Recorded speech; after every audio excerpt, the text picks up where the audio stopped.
جو درجہ خاموشی کی وجہ سے انسان کو ملتا ہے وہ 60 برس کی نفل عبادت سے بہتر ہے۔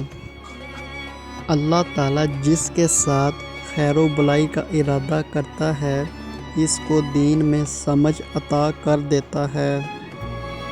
عورت کے لیے صرف 4 لوگ ہی خیر خواہ ہو سکتے ہیں۔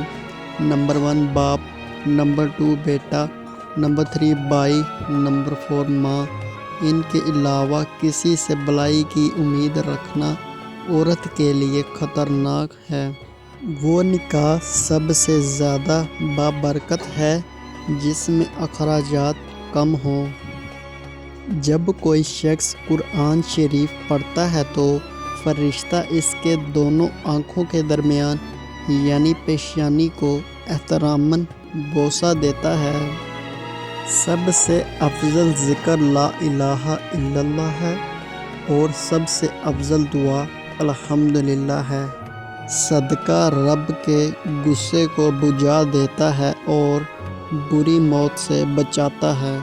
جنت کے درختوں کے تنے سونے کے ہوں گے۔